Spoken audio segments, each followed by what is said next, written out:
Que Flamengo e Palmeiras são os protagonistas do futebol brasileiro, você já sabe. Nos últimos 5 anos, né? Vamos falar a verdade. É o sentimento de quem não torce pra eles. É. No caso, nós dois. Mas hoje a gente vai falar justamente sobre isso, por quê? Porque eles vêm protagonizando aí o Brasileirão e também, muito possivelmente, a final da Libertadores vai ser Flamengo e Palmeiras, né? Palmeiras e Flamengo, Flamengo e Palmeiras. E agora você confere todos os últimos dados. Os dados e também a nossa opinião Sobre os dois times e o confronto dos dois nesses últimos, no retrospecto recente. Então já solta o like aqui embaixo, deixa aquela moralzinha pra gente, compartilha pro teu amigo flamenguista, pro teu amigo palmeirense e vambora que hoje tá bom. Que Flamengo e Palmeiras protagonizam aí os últimos 5 anos do futebol brasileiro, isso aí é fato. Isso também tá muito ligado ao que eles conseguiram fazer fora de campo, né? Os dois times conseguiram em algum momento se reorganizar financeiramente, quitar dívidas e conseguir montar um estilo de gestão que desse muito certo. Rentável, né? Exato, e que também desse o suporte para que o campo funcionasse, né? Além disso, também a gente precisa citar que o sucesso desses clubes passa muito pelos treinadores que eles tiveram. O Palmeiras, por exemplo... Principalmente o Palmeiras, né? Porque Exato. o Flamengo, nesses últimos 5 anos aí, eu acho que tem coisa de 10 treinadores. Isso aí já são dois perfis diferentes, porque o Palmeiras, com o Abel desde 2020, ele, independente de se ele ganha Libertadores, ou Brasileiro, ou não ganha algo relevante, ele sempre tá dando trabalho, sempre tá figurando, sempre é o vice, ele sempre tá disputando algum título. E aí parte muito da diretoria também, né? Que acredita no trabalho dele e banca ele lá sempre, né? A Leila tem muito mérito nisso. Já o Flamengo, que nem você falou, que teve uma variação de técnico, ele deu uma patinada nesses momentos, né? Deu. Porque ele não conseguiu a consistência de manter esse treinador, teve o maior sucesso ali com o Jorge Jesus já desde 2019, no caso, e depois demorou pra encontrar outros caminhos. Então ele patinou em alguns momentos, teve sucesso com o Dorival, depois patina de novo quando traz o VP. Eu acho que apesar dos treinadores, independente do treinador que tava lá, eu acho que pelas peças que são muito qualificadas, todos os treinadores tiveram sucesso. E eu acho que aí, pra mim, é que está a maior diferença entre os eles. dois, né? É verdade, eu também... Porque assim, qual é o ponto? O Flamengo sempre teve melhores peças. Tem um elenco mais qualificado. E o Palmeiras sempre conseguiu ser equivalente ao Flamengo taticamente, na sua coletividade. Por conta do técnico. Bom, nesses últimos anos, além dos campeonatos brasileiros, eles também protagonizaram a Supercopa do Brasil de 21. Então, porque em 2020 o Palmeiras foi campeão da Copa do Brasil e o Flamengo do Brasileiro. Em 21, a gente tem a final da Libertadores. Aquela entregada do Andrés. Que, pô... Tava nos planos dele, né? Ele já falou, a gente vai pra Palmeiras em 25. Já entrego agora, já faço uma média com a torcida. Há quem diga, não sei quem é supersticioso, há quem diga que a mística tá pronta. Que esse ano ele entrega a Palmeiras. A Supercopa do Brasil de 23, que deu Palmeiras. As oitavas da Copa do Brasil de 24, que o Flamengo elimina o Palmeiras e é campeão daquele ano. E eu acho também que a gente pode falar que sempre que eles se enfrentam nas rodadas de Brasileirão, é um clima de decisão como se fosse um mata-mata. A gente viu recentemente o jogo entre Flamengo e Palmeiras, foi 3-2. Foi um jogo totalmente com cara de final, né? Mas é uma final, né? Exato. Porque se você para pra pensar, eles estão disputando aí o título brasileiro. E além dessas que a gente falou, e além desse Brasileirão que eles estão disputando, eles muito possivelmente jogarão a final agora de 25 da Libertadores. O bom é que se isso não acontecer, a gente já deu aquela zicada. Você que tá assistindo, pô, torce com a gente. Demonstrado, então, todos esses confrontos importantes que eles tiveram ao longo dos últimos anos, eu acho que aí tá a semelhança, né? Que cada um no seu perfil conseguiu manter uma constância de competitividade. A maior semelhança entre eles, assim como você já falou, é a boa gestão. Porque sem a boa gestão você não consegue contratar as peças que os dois contratam, manter o treinador, como o Palmeiras mantém praticamente, e aí o Abel desde 2020, e o Flamengo também tenta ter mais essa constância e segurar mais os treinadores, apesar da maioria dos treinadores terem saído por escolha deles, né? Sim, e até em alguns momentos surpreendentes, né? O exemplo do Dorival, campeão da Libertadores, Copa do Brasil, e é demitido, né?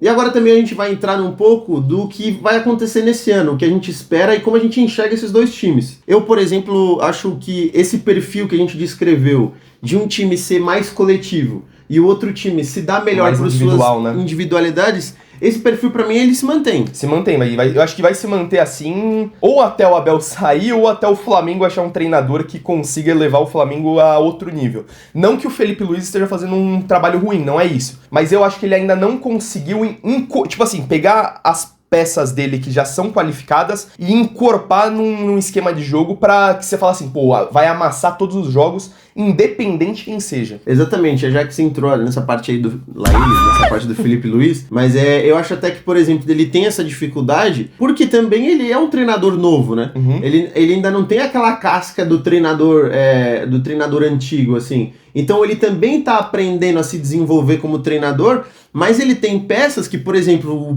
o Flamengo foi buscar na Europa. Sim. O Flamengo foi buscar o Samuel Lino. Foi buscar o Saul. Foi buscar o Saul. Trouxe o Jorginho, que tava no Arsenal. O Emerson Royal. Então, assim, são contratações que a gente até não tá acostumado a ver esse movimento, né? De Europa-Brasil. Ele tem peças melhores, isso é fato. Exato. E aí, você entregando essas peças, talvez, pro treinador que tá ainda se desenvolvendo, é óbvio que ele vai encontrar um pouco mais de dificuldade, mas não tô querendo dizer em qualidade de jogo. Eu tô querendo dizer em gestão de equipe, em esquema tático, às vezes de você gerir um medalhão. E aí por isso que esse Flamengo de 2025, ele não me gera confiança. Em alguns momentos eu acredito assim, na vitória do Flamengo, mas não com tanta consistência que eu acredito numa vitória do Palmeiras. Então eu dei até um exemplo off aqui pro Dani, que eu acho que vai ficar bem claro. Quando o Flamengo vai pegar, por exemplo, um time que tá meio de tabela, é um time chato de enfrentar, exemplo, Ceará. Se o Flamengo vai pegar o Ceará, você imagina que ele vença, mas eu não tenho tanta convicção assim. Agora o Palmeiras eu já não consigo ter essa visão. Eu olho o jogo, Palmeiras e Ceará, eu tenho uma convicção muito maior de que o Palmeiras vai vencer o jogo e vai trazer os 3 pontos.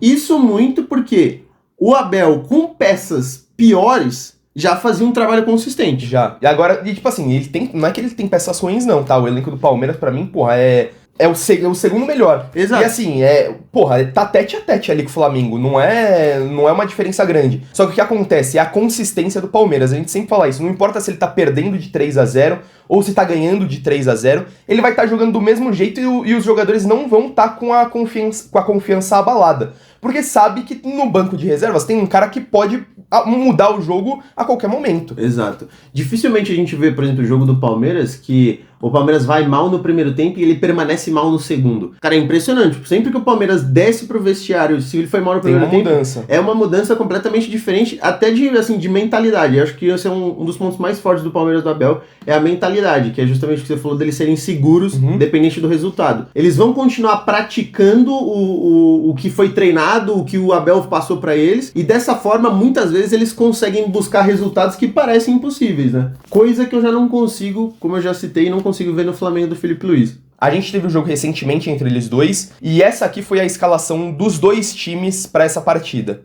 São esquemas bem parecidos, né? E pra mim, o ponto mais forte do Palmeiras, o quanto o Abel, na verdade, conseguiu se encontrar dentro de alguns problemas, digamos assim. Então o Palmeiras no meio do ano perde o Richard Rios e o Estevão, que são duas partes, eram as principais peças, acho. E o Abel consegue novamente montar ali um esquema que funciona com o Flávio Lopes e Vitor Roque na frente. E nesse time do Palmeiras você ainda tem peças faltando, né? Você ainda tem um Paulinho que ainda não voltou, que, vai ser uma puta adição pro time do Palmeiras. Você tem o Rafael Veiga, que pode voltar a ter um momento igual ele já teve, é super possível. E também aí o Palmeiras conseguiu se encontrar também pela contratação do Andreas, né? Que é uma peça que agregou demais nesse meio de campo do Palmeiras. Muito. Fez jogar, era a peça que tava faltando no quebra-cabeça. Foi a liga, né? A liga de tudo pra fazer tudo voltar a girar como deveria ser. Agora, pelo lado do Flamengo, a gente até vê uma variação de escalação algumas vezes, né? Já vimos que até um momento, eu acho que até a gente pode dizer isso, que hoje em dia, o Pedro, por exemplo, ele não é titular 100%. Absoluto, é. Ele muitas vezes começa o jogo no banco, às vezes já entra até no final, aí depois no outro jogo ele é titular. Só que essa variação de escalação, ela é muito possível, porque sai o Pedro, entra o Bruno Henrique. Sai o Luiz Araújo, entra o Cebolinha. Sai o Arrascaeta, entra o Plata. Então, tipo assim, é muita opção. Meio de campo, com Jorginho, Saul, Pulgar, é muita... é meio que não importa se se vai estar variando ou não, se um vai estar descansando ou não. Você ainda tem o Danilo reserva pra entrar na zaga. É realmente assim, a qualidade do elenco como um todo do Flamengo, ela dá essa liberdade de variação, né? Não, dá muita liberdade. E eu acho que até por isso o Felipe Luiz fica meio perdido, né? Eu ia falar isso, mas isso também pode ser o causador da inconsistência que a gente falou.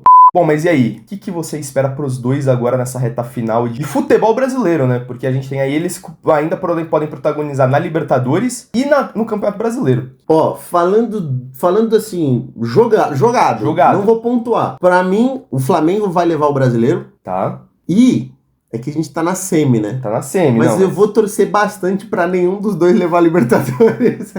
Não, então, eu acho que o Flamengo vai levar os dois, tá? O Flamengo vai levar o Brasileiro e a Libertadores, eu acho. E você pode colocar aqui nos comentários a sua opinião em cada um desses pontos que a gente disse, conforme e o que a gente cada um falando. vai conquistar esse ano. Exato. Manda pra aquele seu amigo também pra dar aquela moral. E se você ainda não soltou o like, clica aqui embaixo, que isso fortalece muito aqui o nosso conteúdo. Demorou? É isso, tamo junto.